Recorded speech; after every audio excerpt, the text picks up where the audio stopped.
আসসালামু আলাইকুম, welcome to my channel student skill. তোমরা সবাই কেমন আছো? আশা করি অনেক ভালো আছো। স্টুডেন্টস স্কিলের আজকের আয়োজনে তোমাদের সবাইকে অভিনন্দন। হাজির হয়ে গেলাম আর্টিকেল প্র্যাকটিস পার্ট 3-তে। এর আগে আর্টিকেল প্র্যাকটিস পার্ট 1-2 নিয়েছি, এখন আর্টিকেল প্র্যাকটিস পার্ট 3 নেব। আর এখানে 5 নম্বর প্যাসেজ থাকবে এবং 6 নম্বর প্যাসেজ থাকবে। দুইটি প্যাসেজের ব্যাখ্যা করব কেন কোথায় আর্টিকেল বসলো।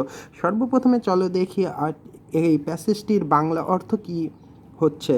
I watched a film last night, গত রাতে আমি একটি ফিল্ম দেখেছিলাম। The film was about a soldier and a beautiful girl. ফিল্মটি ছিল বা চলচ্চিত্রটি ছিল একজন সৈনিক এবং একজন সুন্দর বালিকা সম্পর্কে। The soldier the soldier was in love with the girl, সৈনিকটি বালিকাটির প্রেমে পড়ে গিয়েছিল। But the girl loved one of her friends, কিন্তু বালিকাটি তার বন্ধুদের মধ্যে একজনকে ভালোবাসত। চলো দেখি এবার বিস্তারিতভাবে কেন কোথায় আর্টিকেল বসলো। I watched a film last night, গত রাতে আমি একটা ফিল্ম দেখেছিলাম।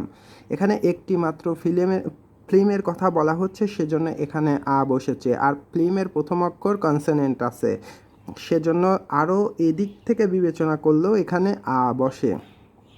The film was about a soldier and a beautiful girl.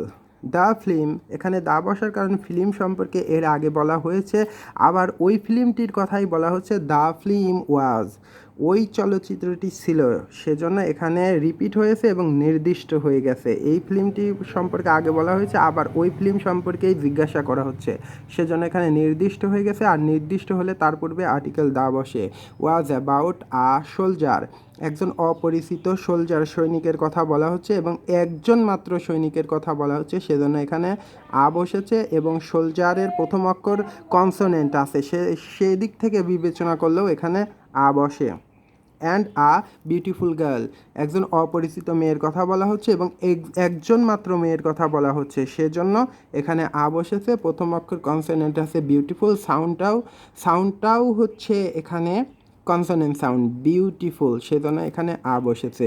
The soldier was love the soldier was in love with the girl, এখানে প্যাসেজে ওরা দা বসানোর কারণ এখানে সোলজার সম্পর্কে আগে বলা হয়ে গেছে, আবার ওই সোলজার সম্পর্কেই এখানে বলা হয়ে গেছে, সেজন্য সোলজার এখন পরিচিত বা সৈনিকটি এখন পরিচিত। সেজন্য রিপিট হওয়ার কারণে, একই নাউন দুইবার রিপিট হওয়ার কারণে এখানে দা বসেছে। ওয়াজ in love with the girl, girl সম্পর্কে এখানে একবার বলা হয়ে গেছে, সেজন্য এখানে আবার বলা হচ্ছে, সেজন্য এখানে দা বসেছে। বাট দ্য গার্ল, আবার এই গার্লের এখানে দা বসেছে পূর্বে, কারণ গার্ল সম্পর্কে আগে বলা হয়েছে, গার্ল আবার রিপিট হয়েছে, সেজন্য প্যাসেজ এখানে ওরা দা বসিয়েছে। But the girl loved one of her friends, কিন্তু বালিকাটি তার বন্ধুদের মধ্যে একজনকে ভালোবাসতো। চলো 6 নম্বর প্যাসেজটা দেখি তোমাদের জন্য। এটা হচ্ছে তোমাদের জন্য 6 নম্বর প্যাসেজ। প্রথমে বাংলা দেখিনি এর অর্থ কী হচ্ছে।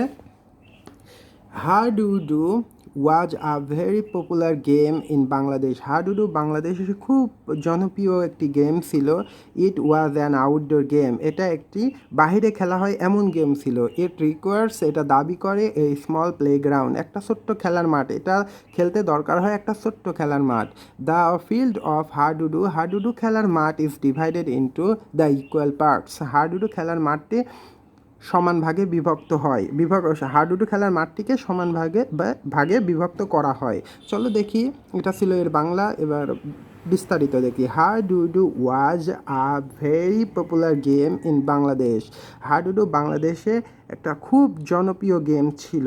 এখানে একটি মাত্র গেমের কথা বলা হচ্ছে বলে এখানে এ বসেছে, এবং এর পূর্বে হচ্ছে সাউন্ডটাও দেখো, সাউন্ডটির দিকে খেয়াল করে দেখো, সাউন্ডটি হচ্ছে ভি, ভেরি ভি, সাউন্ডটা হচ্ছে কনসোনেন্ট, সেজন্য এখানে আ বসেছে। ইট ওয়াজ অ্যান আউটডোর গেম, এটা একটা বাহিরে খেলা হয় এমন একটা গেম ছিল। এখানে অ্যান বসার কারণ হচ্ছে একটি মাত্র গেমের কথা বলা হচ্ছে, সেজন্য এখানে অ্যান বসেছে। আর এদিক থেকে বিবেচনা করতে অ্যান কেন বসলো সেটা বিবেচনা করতে হলে আউট, ও হচ্ছে এখানে ভাওয়েল, আউট আউট, ভাওয়েল সাউন্ডটাও হচ্ছে আউট, এখানে ভাওয়েল সাউন্ড করছে, সেজন্য অ্যান বসেছে। ইট রিকোয়ার্স, এটা দাবি করে বা এটার জন্য দরকার হয়, আই স্মল প্লেগ্রাউন্ড, একটি মাত্র প্লেগ্রাউন্ড বা একটি মাত্র খেলার মাঠের কথা বলা হচ্ছে, সেজন্য এখানে আ বসেছে। আর স্মল প্লেগ্রাউন্ড এখানে কনসোনেন্ট আছে, সেজন্য আ বসেছে। The field of hadudu, hadudu খেলার মাঠ, এখানে অফ প্রিপোজিশন এবং এখানে একটা নাউন। আমি বলেছিলাম অফ প্রিপোজিশন, তার পূর্বে একটা নাউন এবং তার পূর্বে ফাঁকা জায়গা থাকলে চোখ বন্ধ করে এখানে দা বসাবা, সেজন্য এখানে দা হয়েছে। এটা একটা নিয়ম হতে পারে, একটা রুল হতে পারে, প্রিপোজিশন অফ এবং এখানে একটা নাউন, তার পূর্বে ফাঁকা থাকলে দা বসাতে হয়। এটা একটা রুল হতে পারে, তবে সার্বজনীন রুল নয়। 99% এভাবে আসবে। Is divided into the equal parts, এই মাঠকে, হাডুডু খেলার মাঠকে সমান ভাগে বিভক্ত করা হয়।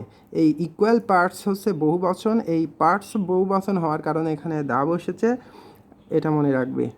ওকে, আজকে এই পর্যন্তই। তোমরা যদি গ্রামার সম্পর্কে আরও বিস্তারিত জানতে চাও তাহলে আমাদের চ্যানেলটি ঘুরে দেখার জন্য সবাইকে আমন্ত্রণ জানিয়ে আজ এখানেই শেষ করছি। আসসালামু আলাইকুম।